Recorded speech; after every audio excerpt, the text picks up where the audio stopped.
The Renault Duster has been a massive success for the French car maker in India, and it has also been the NDTV Car of the Year 2013. After ruling the roost for several quarters, it was only in 2015 that the Hyundai Creta broke its stronghold. The Duster has already sold nearly 150,000 units in the country and now is back to reclaim its crown with a facelift and a new variant.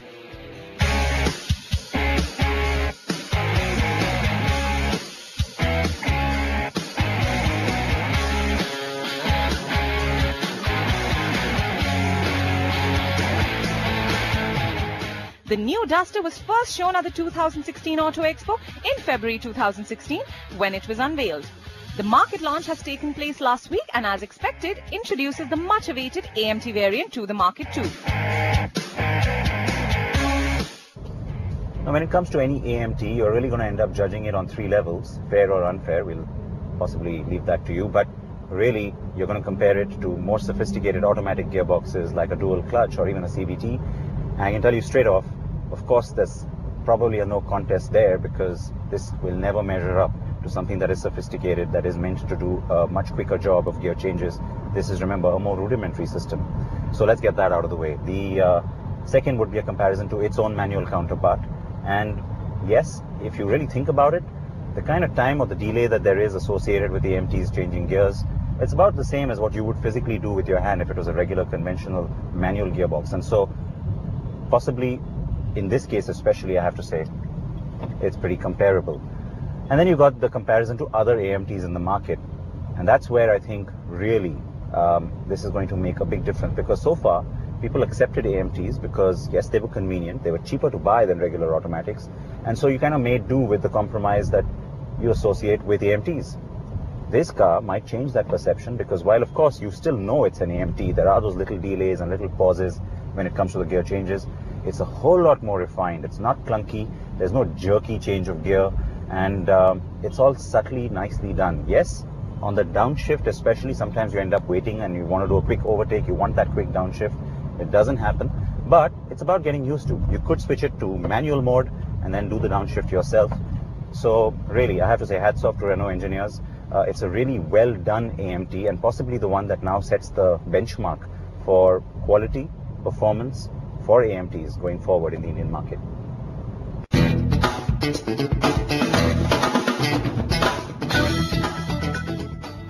The automated manual transmission, or EZR as Renault is badging it, is essentially a system fitted with computer-controlled electromechanical actuators. These basically do the gear changing for you, so it sits over the regular 6-speed manual gearbox and controls its operation. Put it in D or drive and the AMT system shifts gears according to road conditions and throttle input. But you can also put into M or manual to be able to manipulate and govern the gear changes as you would in a normal manual. Of course, I'm measuring the performance of this AMT in not extreme conditions, but fairly hard conditions, in the sense that of course I'm trying to push it to see how it reacts. But that's not typically how this car is going to be used. In an urban context, city traffic, bumper to bumper, that's where the convenience of it really comes through, and I have to say it does a good job in those conditions. Renault has gone back to the drawing board a few times to ensure what we get is a well-engineered product that is also reasonably smooth and responsive. The ZF Source AMT system has been tweaked to provide the maximum smoothness and at times give you the impression of driving a CVT. Where the system does suffer is at times when it downshifts, where there is an inexorable delay. The AMT system has hill start, a creeping function to maintain traction, and electronic stability program which helps make the drive stress-free. Renault retains all earlier drivetrain options, including a petrol for good measure, though it is not available in higher equipment trims. The capable AWD system stays on the more powerful 108 bhp diesel engine. The car performs well off-road too, and like before, the 210 mm ground clearance helps that cause. The 6-speed manual or AMT are also offered with only that engine. The 83 bhp diesel and 102 bhp petrol has the 5-speed manual transmission, of course. Renault says it sports a new CMO10 electronics architecture, which includes updates on certain electrical and chassis components. We found no major change in the performance, which was always great anyway. The car retains its drive dynamics, handling very well and offering a great ride quality too.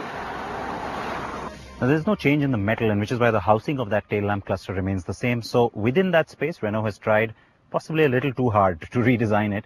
And why I say that is because the old tail lamp was simple, but it kind of went with the whole quirky, very butch design of the Duster. This one, yeah, it's not working for me. I think it's trying too hard to be too gimmicky and too modern in what's otherwise a nice, simple design. The new color certainly works for me. It's the Cayenne orange, as Renault likes to call it. And you know what, orange with SUVs, there's something about that. A lot of you seem to like it too, and so possibly this color will do well for Renault, though the old green and the old brown, which are popular, well, they're still part of the range. New roof rail as well, which kind of adds a little bit of that new factor because it's a little fatter. It's got the Duster badging on it, and it sits a little higher, which gives it a separation from the roof, unlike the previous one. So yeah, it looks a little bit different, and once again adds to that facelifted appeal. The car's new face is in keeping with the global facelift. I especially like the quirky and cool headlamp cluster. The new alloy pattern is finished in a dark gunmetal grey. It is distinctly new and different looking, but it doesn't appeal to us. So it's a new color palette on the interior, and I'm not sure I like it, but well, it's different, and so some of you might. I think that the color brown that's been thrown around, well, it's been overdone again because it takes away from the plastic quality. And the old beige looked fresher and brighter. So that's just my thinking.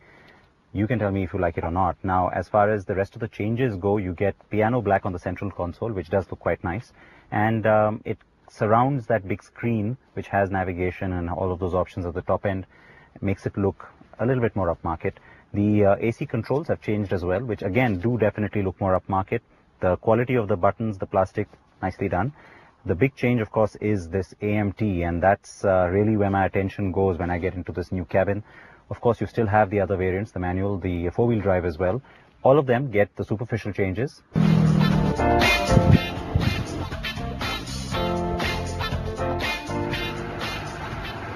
Renault has now introduced a standard variant below the previous entry RXE variant. This may offer Renault a lower entry price at Rs 8,46,000. The mid to high variants have the Eco mode that regulates throttle response and helps increase mileage by 10%. The car offers claimed mileage figures of 13.06 kilometers per litre for the petrol, 19.87 kilometers per litre for the 83 bhp diesel, and 19.6 kilometers per litre for the 108 bhp diesel, manual and automatic transmission. The 108 bhp diesel AWD offers 19.72 kilometers per litre fuel efficiency. Airbags are missing from the standard and RXE, while ABS and EBD also start only from the RXE trim. There is a driver airbag only on the RXL and RXS trims, with just the top end RXZ offering dual airbags as standard. That is simply not okay. That said, the car's build quality and ride height will certainly still work in favor of the safety argument. The monocoque shell ensures good integrity and control too. The Duster remains relevant, capable and very apt for India. The facelift and more crucially, that AMT will make it more so. Welcome to the program. We are going to talk today about Renault India. The company is on a bit of a roll. We've had a very good showing at the Auto Expo. Renault has a few Car of the Year titles in its kitty as well, including the NDTV Car of the Year for the Quid. And we're now going to talk about all of that, what happens from here on, and the new facelifted Duster with the AMT on it, with NDTV's Man of the Year. That's Mr. Sumit Sani, who heads Renault's business here in India. Good to see you, Sumit. Hi, same here, Siddharth. And very nice to have you out here in the open. Absolutely, lovely surroundings. It is beautiful, and so is the work that's gone into the facelift on the car. Absolutely, yes. The fact that, you know, you obviously have to do a mid-cycle facelift, you know, revive the interest in the brand and get it going. This is known. To what degree did you want to take it? Is my first question about the Duster, because it's also your golden egg. It's the brand that's sort of made Renault in India. So how far do you go to tweak it? You know, so when we were working on the new Duster, one thing which came out very strongly from our customers is that don't play too much with the design, because this is the most acceptable design globally. We like it, yeah. For it. So and this is global customers, not just global India. customers, Yeah. and also in India. So that was our challenge. And if you see this new Duster, we have got more than 32 changes. But these changes are not limited only to exterior or interior, but you know, we have made changes in the platform. So the new CMO 10 platform, is there. Architecture is there, and then the 6-speed EZR AMT first time in India, and a lot of other host things. So if you see in the front, complete change, whether it is bumper, grille, in interiors we have made all the changes, whether it is color scheme or the IP. So the whole idea was to keep the design DNA of Duster still intact while making this change, and I think it has come out pretty well for us. Now it looks good, and you got a good reception for the Expo as well, which is where it broke cover for the first time. But before I talk about the Expo, two quick follow-ups that come to mind. When it comes to this kind of a minor redesign and not a generation change, firstly, how much leeway do you have in an Indian context to do an India-specific change as opposed to the global change that's already happening? And two, how much of that, let's say the global change, is the one you want to bring to India? Because then obviously when people travel abroad, they see the same car there. See, one of the edge which how do you balance that? Yeah, so one of the edge which we have, Siddharth, here in India is that Renault has invested in technology centers. So we have a big technology center here in India, and we have got 2 design centers. So when we were looking forward to and these are global, they're not global. Just for India. Yeah, so these are global, but with a lot of our Indian colleagues working there. So when we were working on the new Duster, the first thing we did was we gave them a free hand, saying that okay, keep the design DNA intact and then see what we can do, and then they came with a lot of things which are India specific also. One of the things which we really wanted, and our customers were wanting us, is to bring in something which is very interesting, alloy wheel.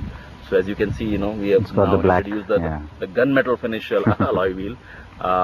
So I think that gives us an edge, and we are able to first of all capture the Indian customers' requirements and taste, and our designers and our engineers are doing that job, and making sure that we deliver on that. Not to forget the chrome grille. I think that becomes very important in India. This again is being done by our team here. At the Expo, of course, is where you took the wraps off this car, and we were all there, and we saw the anticipation that had also built up with people waiting to see it.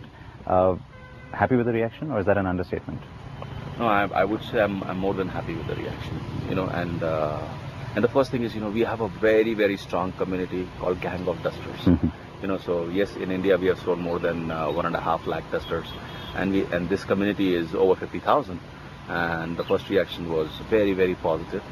And so at this stage, yes, we have been able to bring a lot of changes. This all new 4x4 which is there. So I think today, if somebody is looking forward to SUV which is very comfortable to drive, it has got everything in it, I think we are able to give it in the form of Duster, because whether it is 4x4, you want a comfortable car-like drive feel, you want an AMT. Coming up after the break, we take you inside Hero's new R&D facility that's come up near Jaipur. Stay tuned to CNB Bazaar Buzz.